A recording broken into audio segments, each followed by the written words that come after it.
Bendiciones a todos, Dios los bendiga. Bueno, continuamos con los estudios acerca de la mente, el campo de batalla, la pasividad de la mente. Y como hablábamos en la predicación del domingo, estas semanas o estos días que restan del año, vamos a profundizar mucho acerca de esto, de la pasividad de la mente. Analizaremos más profundamente las partes del alma, la voluntad también. Y hoy estaremos estudiando acerca de las mentes liberadas y renovadas. ¿Cuáles son los métodos de liberación de Dios? Cuando la mente de un creyente ha sido víctima de los fenómenos que ya hemos estudiado durante estos días pasados, debería buscar los medios de liberación. Lo que se ha descrito o lo que vamos a ver en estos estudios son solo los síntomas generales de una mente pasiva. Es lo que vimos el viernes y el jueves, pero no podemos determinar la condición de una persona dada en detalle porque hay variaciones en el grado de pasividad, la extensión del ataque del espíritu maligno y por ello la cantidad de daño causado a la mente. Sin embargo, debería afirmarse que tan pronto como uno se da cuenta de que ha encontrado alguno de los fenómenos que ya hemos estudiado, debería ejercer una precaución extrema, porque puede haber dado lugar al ataque de los espíritus malignos, y en ese caso debe buscar liberación. Los creyentes atacados se sorprenden a causa de su ignorancia de los daños causados a su mente. Se sorprenden también de que hayan carecido de la menor sospecha de la condición caída del órgano de su pensamiento. Y les parece que entienden mucho sobre estas cosas, pero por lo que se refiere a su propia mente, no saben prácticamente nada, ni aún se dan cuenta de lo serio que ha sido el daño que ha causado o que ha infligido hasta que alguno se lo indica. Ahora, ¿por qué estas personas no lo han discernido antes? ¿Que no es esta misma carencia una indicación de que nuestra mente y los espíritus malignos poseen alguna relación especial que da como resultado la debilidad de nuestro conocimiento con respecto a nuestra mente? Todo aquel que ha sufrido este tipo de daño puede contestar esta pregunta. Por eso, estén muy atentos. ¿Cuáles son las estrategias de los espíritus malignos? Si los ojos del creyente han sido abiertos para ver su condición, es natural que procure obtener liberación. Se da cuenta, sin embargo, de que los espíritus malignos no van a dejar escapar a sus cautivos, sin presentar batalla. O sea, aplicarán hasta el último esfuerzo posible sobre la persona para impedir que consiga la liberación. Los espíritus malignos sugerirán muchas mentiras para usarlas como excusa. Por ejemplo, aquellos hermosos pensamientos súbitos son de Dios. Te van a susurrar en la mente. Te van a decir que las revelaciones repentinas que has tenido son fruto de tu espiritualidad.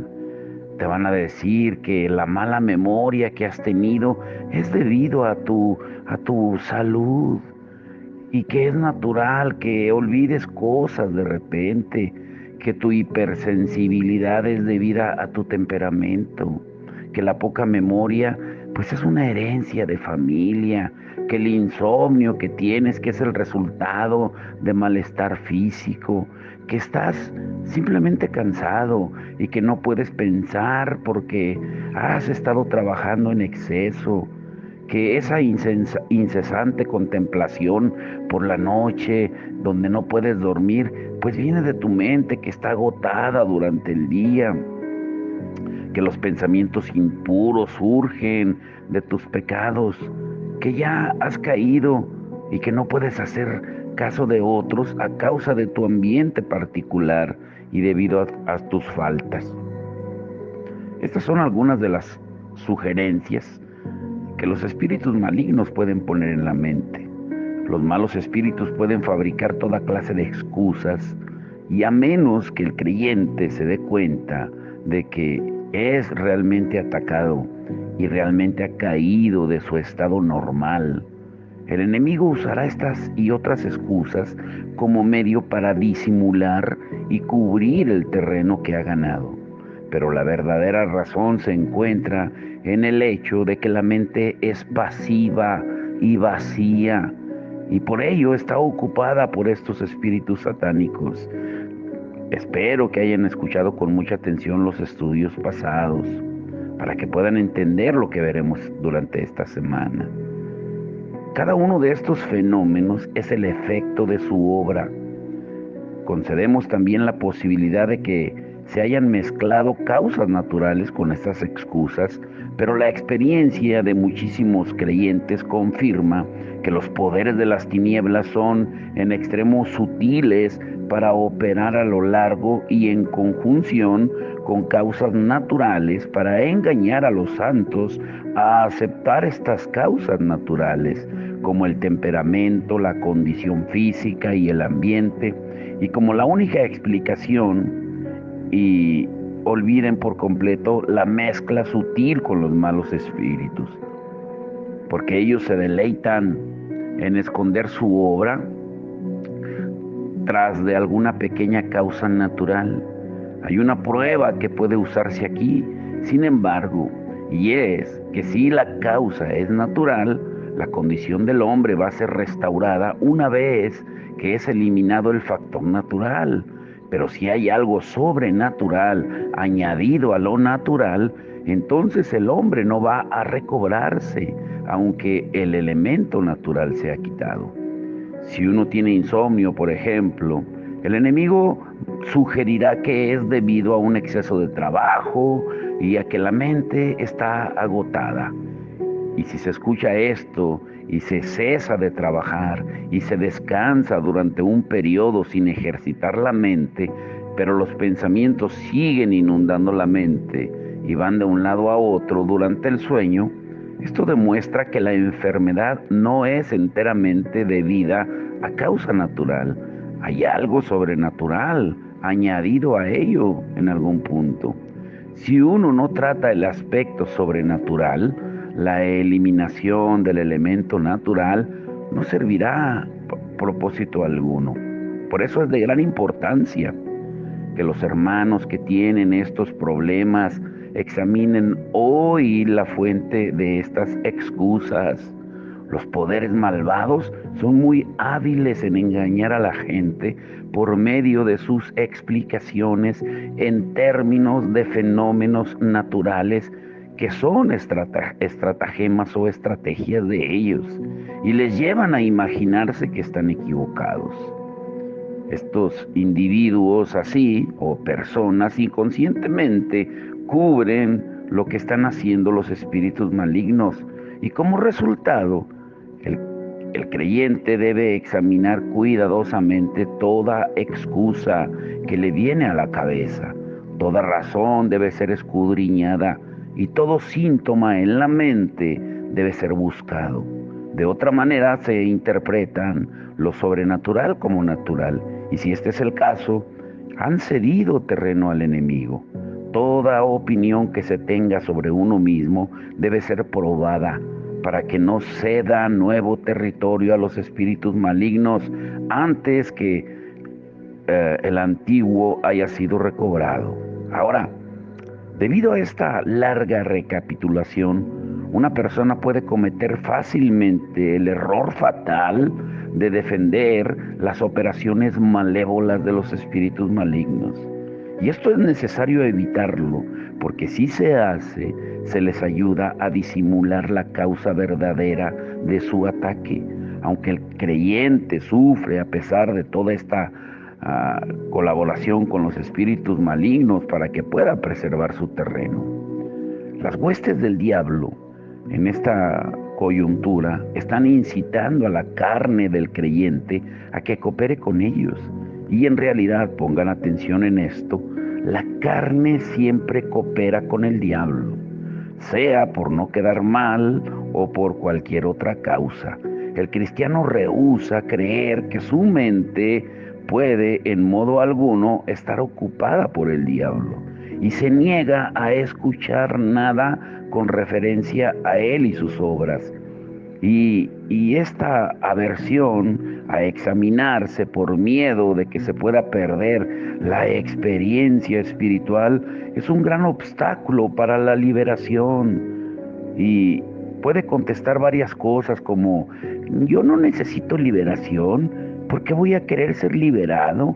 O yo he vencido por medio de Cristo, Él ya venció en la cruz a Satanás, de modo que ahora pues no presto atención al diablo, sino que se lo dejo a Dios porque Él es soberano. Yo centro mi atención en Cristo. Yo no sé nada de cuestiones satánicas o puede decir también, yo me concentro en la predicación del Evangelio. ¿Por qué tengo que hacer caso de Satanás?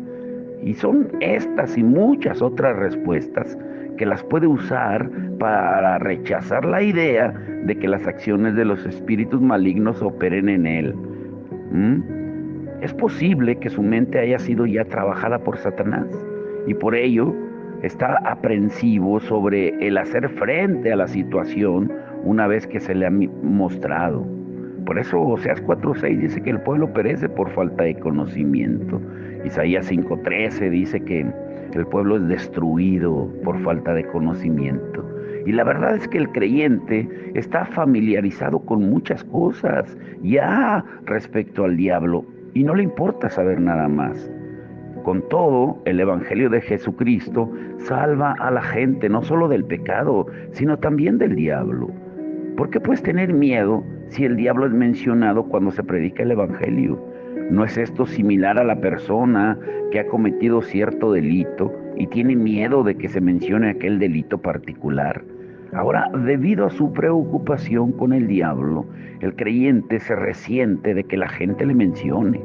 En el fondo de su corazón guardan el temor de que su verdadera condición pueda ser revelada. Supongamos que soy invadido realmente por los espíritus malignos, se dice a sí mismo. En este caso, ¿qué es lo que se puede hacer sobre eso ahora?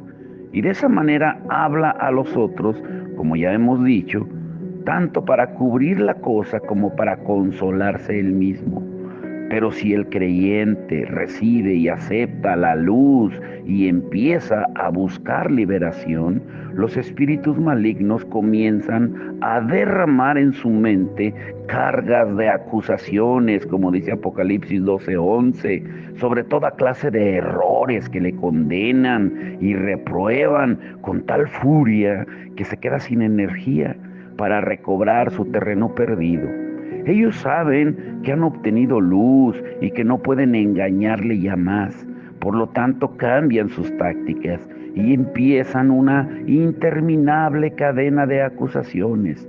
Te equivocas, te equivocas. Y durante este periodo el creyente, como no vislumbra ayuda, tiene la impresión de que se está hundiendo en un pozo de pecado. Pero si puede reconocer esto como simplemente una mentira de Satanás, se va a levantar y va a resistir. La experiencia nos enseña que inmediatamente después de que uno haya captado la verdad, de haber perdido la soberanía de su mente y en consecuencia empieza a procurar recobrarla, va a sufrir muchas veces más que en los días anteriores. Los espíritus malignos van a intentar una lucha final con él. Empiezan a emplear su táctica acostumbrada de mentir, insinuando que no puede recobrar su libertad porque se ha hundido demasiado en la pasividad y que Dios no está dispuesto a concederle la gracia de nuevo, o que será mucho mejor para él si no resiste, o en todo caso que nunca llegará a ver el día de su liberación, y de modo que no vale la pena que sufra tanto para conseguirla. Todo hijo de Dios debería saber, sin embargo, que no debe vivir por las mentiras satánicas. Santiago 4:7 dice, sométanse a Dios, resistan al diablo y él huirá de ustedes. Necesita libertad, aunque tenga que morir para recobrarla. Nadie puede haber caído en la pasividad hasta el extremo de encontrarse más allá de toda posible liberación. Dios está a su lado y será liberado. Cuando conoce la verdad y reconoce que su mente nunca ha sido liberada o solo parcialmente liberada de los poderes de las tinieblas, el Hijo de Dios naturalmente se levantará para presentar batalla contra los espíritus malignos a fin de derribar su fortaleza. Entonces, y en aquel punto, se da cuenta de que las armas de guerra tienen que ser espirituales, porque las carnales no sirven de nada. No puede liberarse a sí mismo haciendo resoluciones o adoptando medidas para mejorar su memoria y pensamiento. Su mente es cautiva de poderes sobrenaturales que no pueden ser expulsados o destruidos por métodos carnales. El creyente no sueña nunca que los poderes de las tinieblas puedan haber usurpado tan profundamente su cabeza, hasta que se da cuenta de la verdad por él mismo y se prepara para recuperar el terreno perdido. El Hijo de Dios llega a ver lo oscuro, lo pasivo y fuera de control, que es el estado en que se encuentra su cabeza. El diablo va a usar varios medios de tortura en su mente, amenazándole de que no adopte ninguna medida para recobrar el territorio perdido. Y esto convence al creyente más que nunca de que su vida mental es definitivamente una fortaleza del enemigo y que él no tiene control completo de ella. Y ve que el enemigo intenta impedirle que vea las verdades que desea aprender, porque es capaz de recordar las cosas no esenciales, pero totalmente incapaz de comprender o recordar las que son vitales. Comprende que hay una fuerza opuesta en su cabeza que está en contra de la verdad y que él le ha dado consentimiento para que entre. Y ahora empieza la guerra para la liberación de la mente. Y está el cristiano contento de seguir siendo la fortaleza de los espíritus malignos. O te pregunto a ti directamente, ¿estás contento de seguir siendo la fortaleza de los espíritus malignos, de seguir creyendo sus mentiras? ¿Sí o no?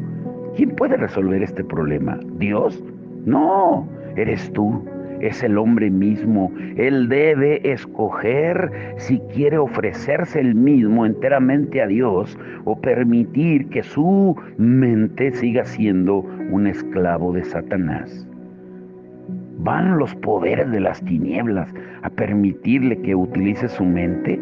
¿Van a permitirle que derrame sus pensamientos corrompidos a través de la mente de los salvados? ¿Van a propagar a voluntad sus enseñanzas por medio de su mente? ¿Va a ser posible que ellos resistan la verdad de Dios manipulándole en su intelecto? ¿Pueden dañarle y atormentarle por medio de la mente? Todas estas preguntas tienen que estar conscientes en nuestra conciencia, valga la redundancia. El cristiano mismo es el que debe decidir. ¿Está dispuesto a seguir siendo un títere de los espíritus malignos? Tiene que hacer una decisión, porque de lo contrario la liberación no va a ser posible.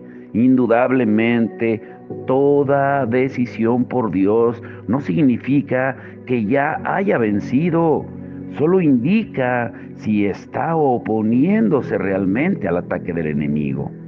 El terreno perdido debe ser recuperado. Recordemos que debido a que el creyente ha cedido, ha perdido terreno en contra de los espíritus malignos, ellos han podido operar en su mente. Antes habíamos agrupado en el estudio pasado 6 títulos en este terreno perdido y ahora vamos a reducirlos a 3 tipos principales: una mente renovada, una aceptación de las mentiras de los espíritus malignos y la pasividad. Pero debes examinarte cuidadosamente para encontrar cuál de los 3 terrenos le has cedido, le has dado a los espíritus malignos. ¿Es una mente no renovada? o una mente pasiva?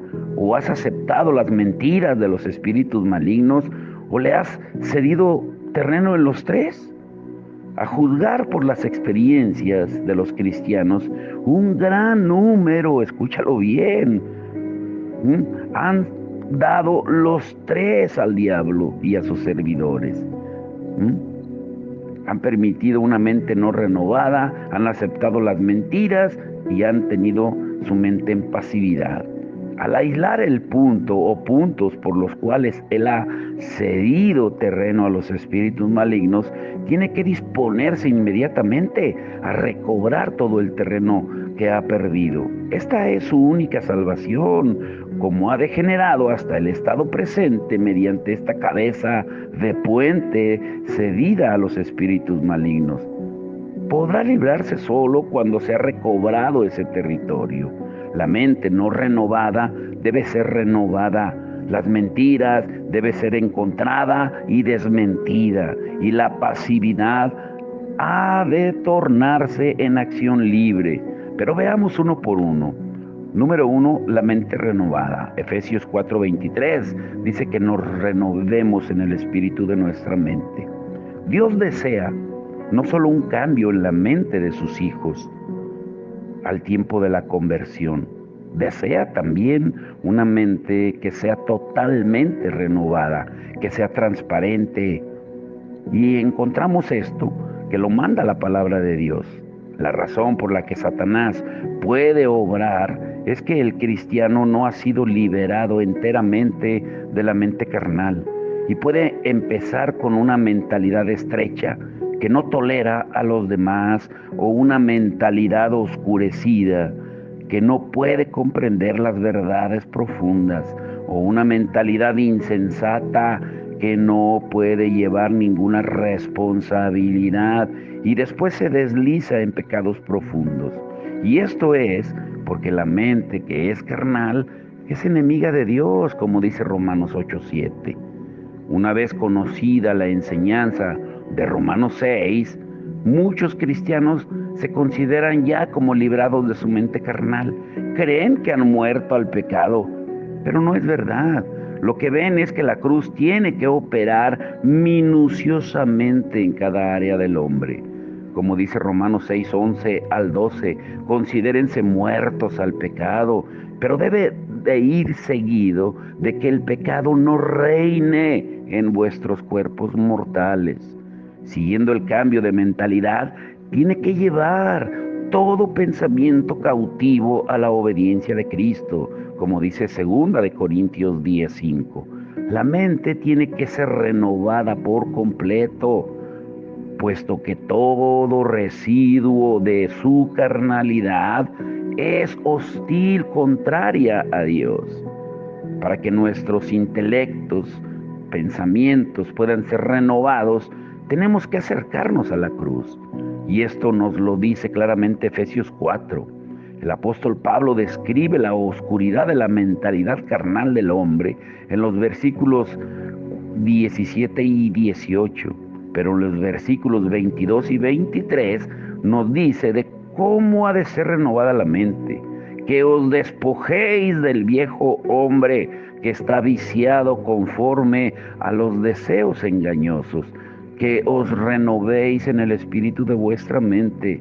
Y sabemos que nuestro viejo hombre ha sido crucificado ya con el Señor, como dice Romanos 6:6. Aquí se nos exhorta a despojarnos para que nuestra mente pueda ser renovada. Y esto lleva la cruz a la vista como el instrumento de la renovación. El creyente debe entender que su viejo cerebro también es parte de aquel viejo hombre del que Dios quiere que nos despojemos enteramente. La salvación que Dios imparte por medio de la cruz incluye no solo una nueva vida, sino también la renovación de toda función de nuestra alma. La salvación que está enraizada profundamente en nuestro ser tiene que ser obrada de una forma gradual. Una falta seria entre los cristianos de hoy es el no percibir la necesidad de que su mente sea salvada, como dice Efesios 6:17, con el yelmo de la salvación. Ellos comprenden la salvación en general y en términos más bien generales y algo vagos. Fallan en reconocer que Dios desea salvarlos hasta lo más profundo y que todas sus capacidades deben ser renovadas y hechas aptas para su uso. La mente es uno o una de las dotes naturales del hombre. Dios llama a los suyos a que crean que su viejo hombre ha sido crucificado en la cruz y a partir de entonces necesitan aceptar con una mente nueva el juicio de Dios hacia el viejo hombre y ejercitar su voluntad para resistir o despojarse de sus hechos, incluyendo sus viejos pensamientos. Tienen que acudir al pie de la cruz y estar dispuestos a abandonar sus mentalidades tradicionales, confiar en que Dios les dé una nueva mente. Por eso la vieja mentalidad tiene que ser descartada. Si su renovación es la obra de Dios, pero el despojarse, la negación, el abandono de vuestro viejo órgano del pensamiento, eso lo tenemos que hacer nosotros. Dios recuerda esto siempre. Dios nos da un corazón nuevo, nos cambia el corazón, pero no la mente. Ese es un trabajo tuyo y mío. Y si hacemos nuestra parte, pues Dios hará la suya. Y una vez que hayamos despojado específicamente, tenemos que creer de modo completo que Dios va a renovar nuestra mente, a pesar del hecho de que no sabemos cómo. ¿Cuántos hijos de Dios, aunque ya han sido salvos, tienen una nueva vida, pero arrastran todavía una vieja cabeza? No se ha alterado nada de sus antiguas teorías, de los procesos del pensamiento o de los prejuicios. Solamente ha sido añadida una envoltura cristiana, apariencia, pero en realidad siguen siendo los mismos. Utilizan sus antiguos pensamientos para averiguar, aceptar y propagar la verdad espiritual. Por eso es de extrañar que caigan en tantos errores y se precipiten en conflictos interminables en la iglesia. Tal como a Dios le desagrada que el hombre corrupto use su propia fuerza para hacer la obra de Dios, pues también le desagrada que el hombre corrupto use su propia mente para captar la verdad de Dios. Una mentalidad no renovada está muerta espiritualmente. De ahí que todo lo que procede de ella es también muerto. Muchos pueden presumir, jactarse de la profundidad de su conocimiento de la Biblia y de la excelencia de sus principios teológicos, pero los que tienen discernimiento espiritual se dan cuenta de que esto está muerto. Y al reconocer lo rancio, lo podrido de su mente y al estar dispuestos a llevarlas a la cruz, el cristiano debe practicar la negación de todos los pensamientos carnales diariamente. La mente renovada es imposible en caso contrario, porque ¿cómo puede Dios lograr su responsabilidad de renovar la mente del cristiano si éste todavía piensa según la carne? Si los deseos de la carne son contra el espíritu, dice Pablo en Gálatas 5:17.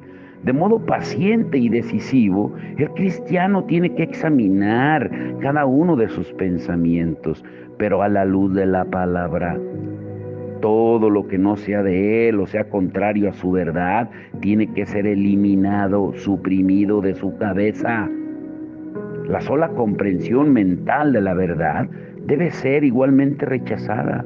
Pablo menciona que la mente no renovada está llena de argumentos y pensamientos en 2 Corintios 10, del 3 al 5, y estos impiden que el hombre llegue al verdadero conocimiento de Dios. Los cristianos deben hacer o llevar cautivos estos pensamientos para poder obedecer a Cristo. El apóstol dice todo pensamiento. En consecuencia, uno no tiene que permitir ni un solo pensamiento que se escape de ese tratamiento. No debe descansar hasta que toda idea ha sido traída a la sujeción a Cristo.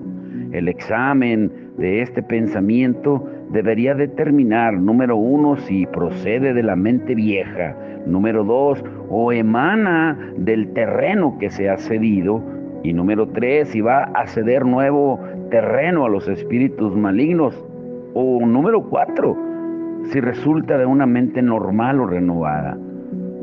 Debe inquirir, examinar por qué su pensamiento es confuso, lleno de prejuicios, rebelde, airado, por qué se opone a ciertas verdades antes incluso de examinarlas.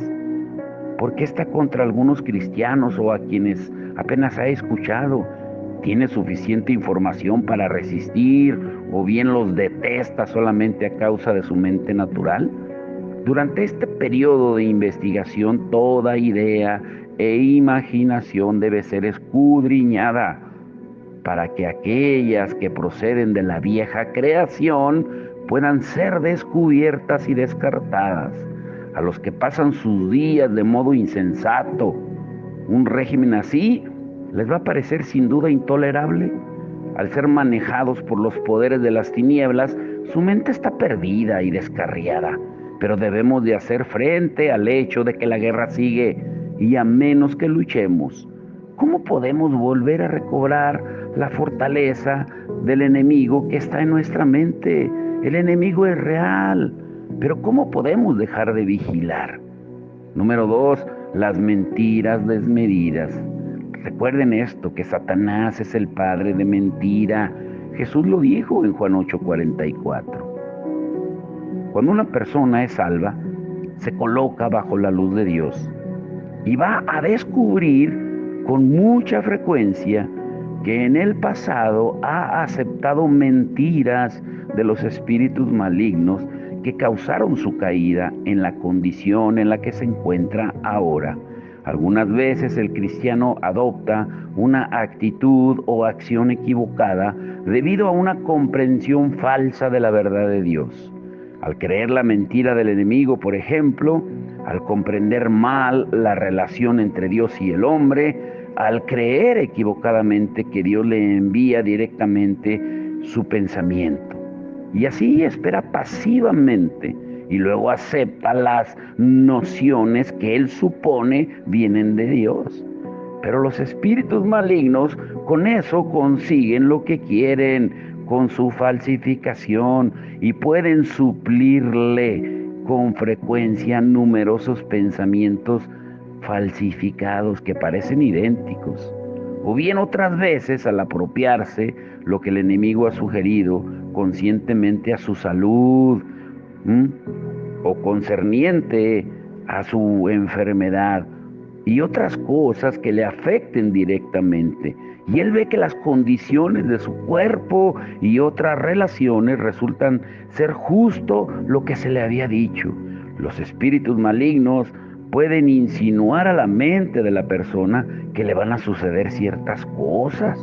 Si él no resiste, o bien si acepta sin examinar la sugerencia, sin llevar cautivo el pensamiento, como lo acabamos de leer en 2 Corintios 10:5, hallará antes que todo lo que los espíritus malignos habían indicado le ha sucedido invariablemente.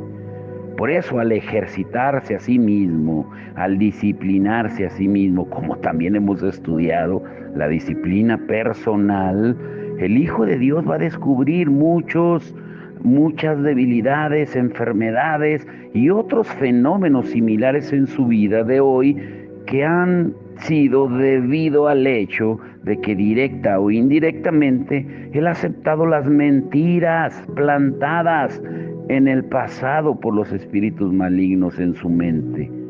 Esos fenómenos o bien son causados directamente al creer en esas mentiras o inducidos indirectamente después de creerlas, Para asegurarse de la libertad, el cristiano tiene que experimentar la luz de Dios, que es la verdad de Dios. Pero como antiguamente ha perdido terreno, al creer mentiras, ahora tiene que recobrarlo, desmintiéndolas. Como la luz disipa las tinieblas, lo mismo la verdad destruye la mentira.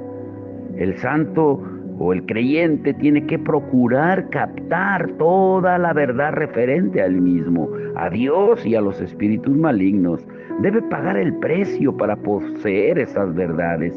Debe orar sinceramente a solas, pidiendo luz para que pueda darse cuenta de cuál es su condición precisa. Él necesita la verdad. Jesús dijo en Juan 8:32, conocerán la verdad y la verdad los hará libres. Y de este modo saber si ha sido engañado y ha sufrido en consecuencias. Luego debe escudriñar todos sus sufrimientos físicos y ambientales. ¿De dónde vienen?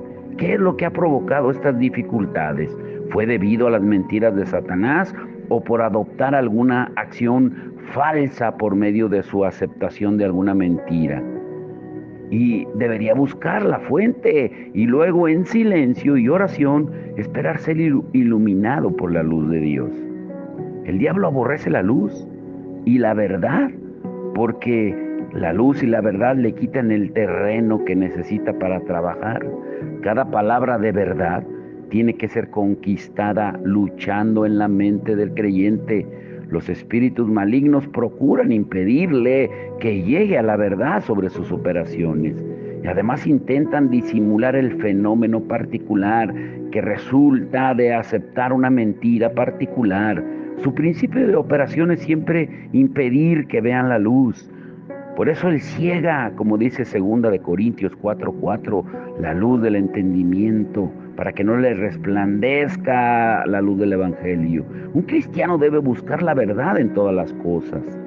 La verdad significa por lo menos la condición verdadera. Incluso si fuera impotente para ahuyentar al enemigo, al ponerse al lado de la verdad, hará que pierda terreno la mentira. El creyente como mínimo puede declarar que su voluntad quiere la verdad, que quiere conocer y obedecer la verdad por medio de la oración y la decisión de la voluntad.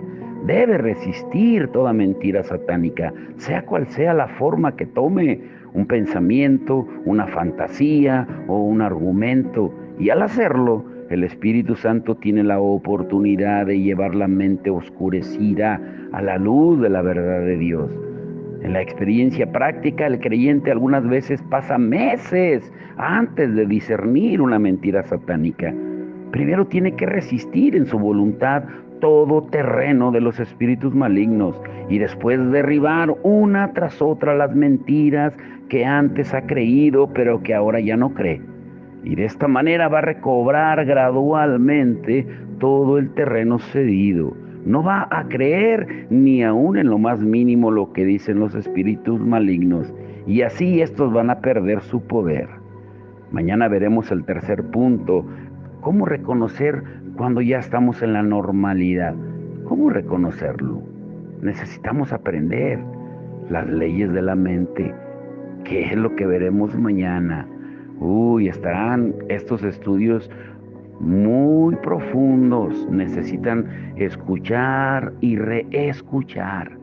No son de oír una sola vez. Si de verdad quieres ser verdaderamente libre, si de verdad quieres una mente liberada y renovada, necesitas entender cuáles son los métodos de liberación de Dios. Vamos a orar. Padre, en el nombre de Jesús, te damos gracias, Señor, por tu amor y tu misericordia diaria. Señor, oramos por todas las necesidades. Nos unimos en oración por todos aquellos que tienen necesidades en este momento, por todos aquellos que están siendo atacados en su mente, de que no hay solución a sus problemas, que han aceptado todo argumento satánico en su mente, de que no hay solución para sus hijos, para sus familias, que de nada sirve servir a Dios, que ha sido en vano el servicio a Dios porque la familia se está destruyendo. hoy que todo pensamiento sea erradicado de las mentes. En el nombre poderoso de Jesús, porque tenemos la mente de Cristo y tenemos una mente que ha sido liberada y renovada por el poder del Espíritu Santo y su palabra. Que hoy, Señor, tú nos recuerdes que somos tus hijos y que no podemos adaptarnos por medio del pensamiento a este mundo, porque estamos en el mundo, pero no pertenecemos al mundo. Que nuestra ciudadanía está en los cielos, que renovemos nuestra manera de pensar para que cambie nuestra manera de vivir. Que hoy sea el comienzo de una vida diferente, donde cada pensamiento que venga a nuestra mente, aunque parezca bueno, lo filtremos por medio de tu palabra, si se sujeta, si está avalado por tu palabra. Que no permitamos ninguna sugerencia, por muy bella o hermosa que parezca, sino que la filtremos a la luz de tu palabra, para no permitir las mentiras del enemigo, Señor. Ayúdanos a través de la luz de tu Espíritu Santo, ilumina nuestro entendimiento, Señor, en el nombre poderoso de Jesús te lo rogamos. Señor, que esto sea el inicio de una nueva vida. Ya basta, Señor, de encontrar tanto cristiano, entre comillas, pasivo, que no renueva su mente, que solo espera un servicio de un domingo o entre semana, o que nunca toma su Biblia durante la semana, que nunca se alimenta, que nunca llena el órgano que es el campo de batalla, que es la mente, con tu palabra, Señor. Pero hoy es día de liberación, Señor. Hoy es día de un nuevo comienzo. Hoy es día de que nos pongamos el yelmo principalmente de la salvación para cubrir nuestra cabeza de todo ataque del enemigo. Te damos toda la gloria y toda la honra en el nombre glorioso de Jesús. Amén y amén.